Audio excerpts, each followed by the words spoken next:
Hello and welcome back to my review of the manga series THERMÆ ROMÆ. This is a review of book 3, so make sure you go back and check out the reviews for book 1 and 2 beforehand.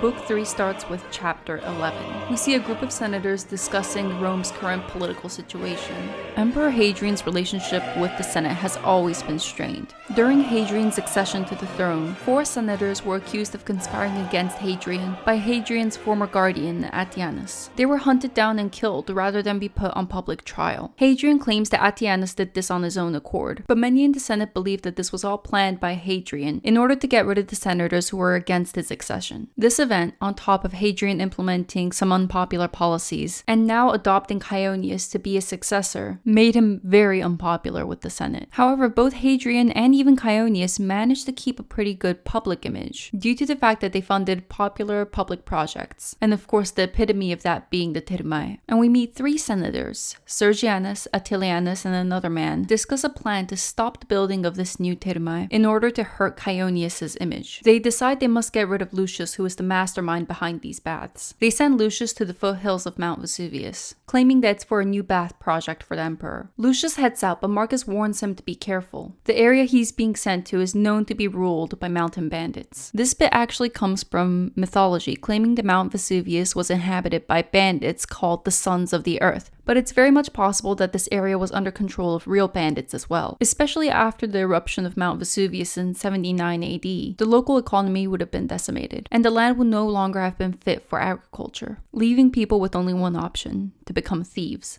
And sure enough, Lucius gets ambushed by these bandits. But Lucius stays calm and tells the bandits that there's a treasure buried in these foothills. With help from the bandits, Lucius starts digging and unearths a hot spring. The bandits enter the hot spring and immediately relax, and they end up becoming friends with Lucius. Chapter 12. Young Marcus Annius is sitting for a bust to be made by Lucius's stonemason friend, who is also named Marcus. Young Marcus asks the stonemason if he's seen Lucius around. He replies that Lucius was sent to Mount Vesuvius to complete a project for the emperor. This sounds kind of suspicious to young Marcus. He decides to lead a troop to go looking for Lucius. Meanwhile, Lucius pops up at an onsengai. An onsengai is a neighborhood that hosts many different hot spring baths. People generally wear traditional yukata, which is easy to slip on and off in order to hop between baths. When he time-slipped, Lucius arrived naked, but he found a spare yukata by the river which he put on to walk around town. These neighborhoods also host many different restaurants, as well as places to play games and buy souvenirs. Lucius ends up competing in an archery game, and even wins a prize. This is when Lucius realizes there's a wallet in his yukata. Knowing that somebody must be looking for their wallet, Lucius returns to the river to try to find the owner. He finds the man and offers Roman currency in exchange for Japanese yen. The man agrees to the trade and lets Lucius keep the yukata and money. And now Lucius is on the hunt for some food. Chapter 13. Lucius walks into a ramen shop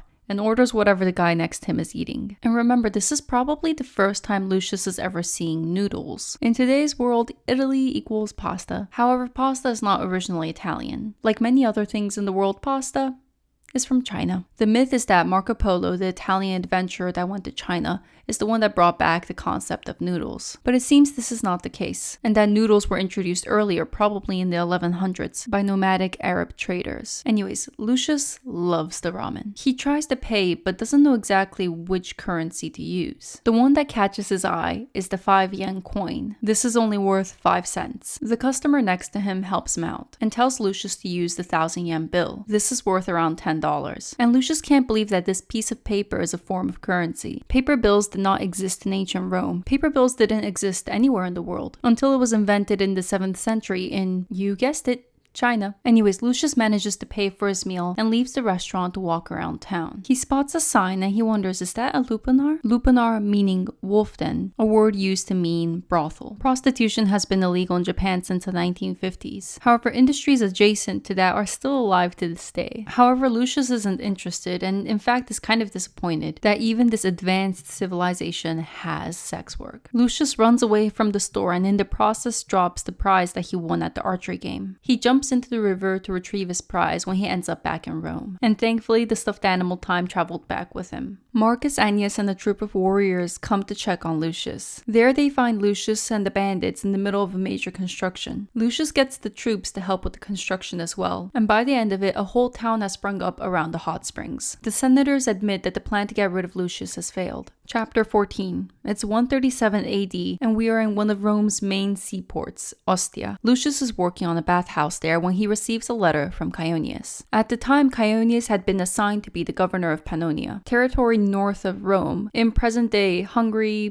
Austria, Croatia area. Caionius complains that it's very cold up north, and the bathhouses are so old that no matter how much they blow on the fires, the water just won't get warm. Caionius asks if Lucius would be willing to come up to fix the baths, but Lucius has been assigned so many different projects that he just doesn't have time to go up to Pannonia. As Lucius is thinking this, a boat comes into port. It's a ship from Alexandria carrying a huge obelisk. This may be the obelisk that Hadrian commissioned to be made in memory of Antino. And this obelisk is still standing in Rome today. Anyways, Lucius sees how difficult it is to carry heavy stones. He starts to wonder if he could make a bath out of wood, something that he had seen done before in modern Japan. He time travels and ends up in a hut in the woods. There he sees a simple barrel-styled bath. Lucius is immediately fascinated and starts to deconstruct the bath to understand the engineering behind it. With help from the owner of the hut, Lucius reconstructs the bath. Once the bath is rebuilt, the old man tells Lucius to tend to the fires while he takes a bath. Once Lucius returns to Rome, he builds a barrel-styled bath for Caionius and sends it off to Pannonia. A few months later, Lucius receives a letter from Caionius thanking him for the bath and asking Lucius for another favor, to send him a few girls from Rome, as he doesn't like the country girls that are available in Pannonia. Oh, Caionius, future Emperor Caionius.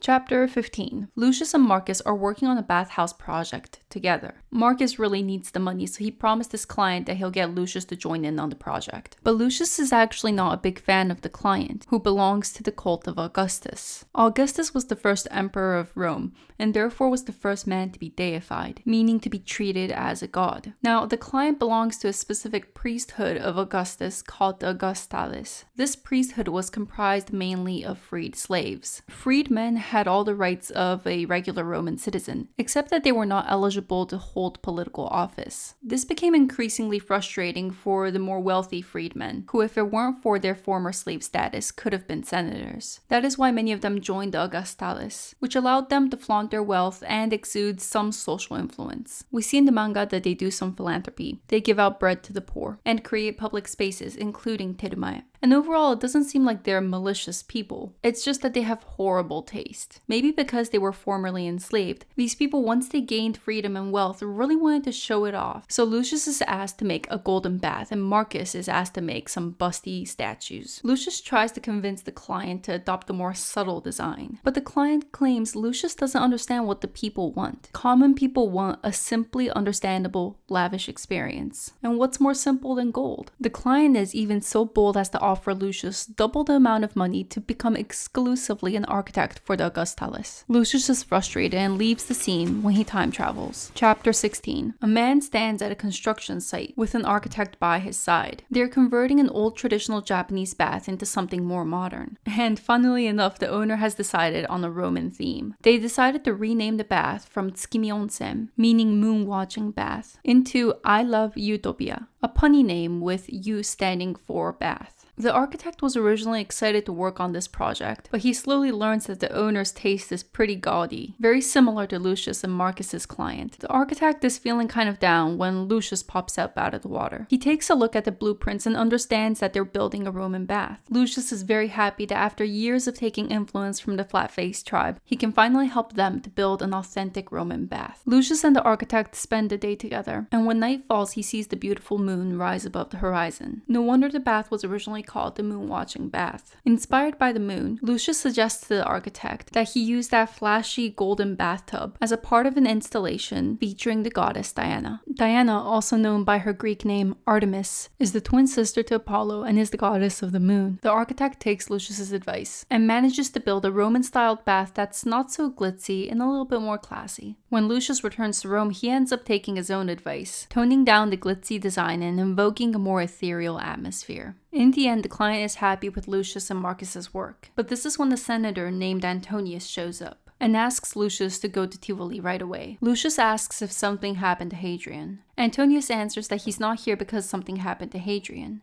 He's here because something happened to Chionius. And that's the end of Book 3. Book 3 was also packed with awesome moments from history, like the tension between Hadrian and the Senate, Chionius being sent to Pannonia, and now let's see what happens to Chionius in Book 4. Thank you so much for watching, I hope you enjoyed the video. Keep your eyes out for the next review.